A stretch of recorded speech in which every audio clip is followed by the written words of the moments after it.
Hi, I'm Sam with Syntaur, and today we're going to take a look at the perplexing issue of I've got a piece of gear that needs a power adapter. I've got a power adapter. Do the two go together?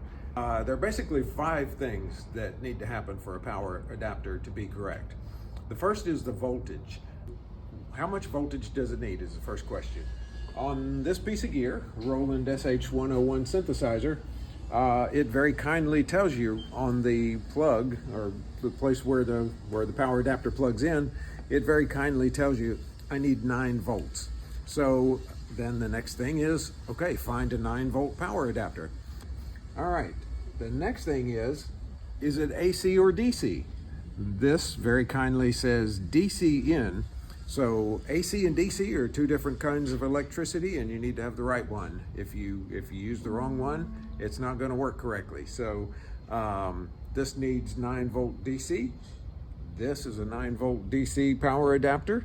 So we're so far so good. What's the next thing?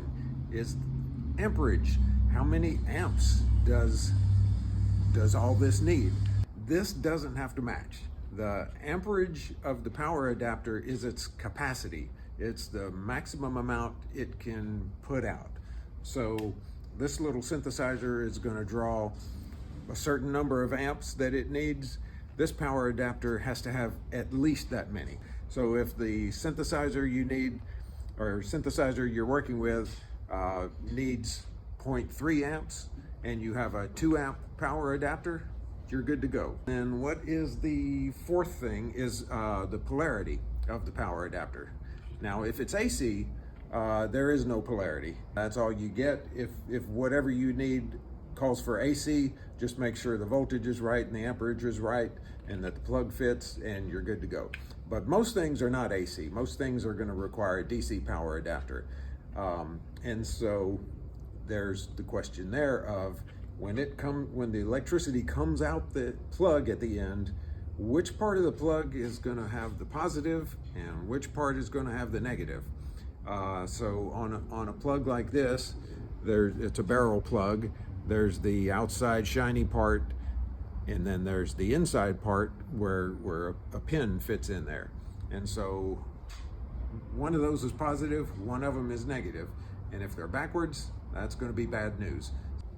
On this one, on the SH101, it shows a little diagram there, and it shows a circle, and it shows a dot on the inside of it.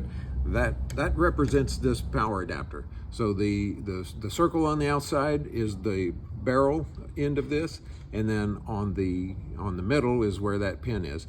And so the Roland SH101 wants negative on the inside. That's the inside where that pin goes, and it wants positive on the outside, which is the shiny barrel part. And so that little diagram on there that showed the circle and all, you're going to find that on most power adapters as well. So this one you see shows a plus sign on the outside and a minus sign on the inside. Then you should be good to go when that's done. And then the next step is just the physical fit. Does this plug fit into this jack? And yes, it does. And so we're looking good there. Let's plug this into the wall, and we're powered on. We're good to go. So 5 things. The voltage. Is it AC or is it DC? Is your amperage correct? Is your polarity correct? And is the physical fit correct? If you have all 5 of those things down, you're good to go.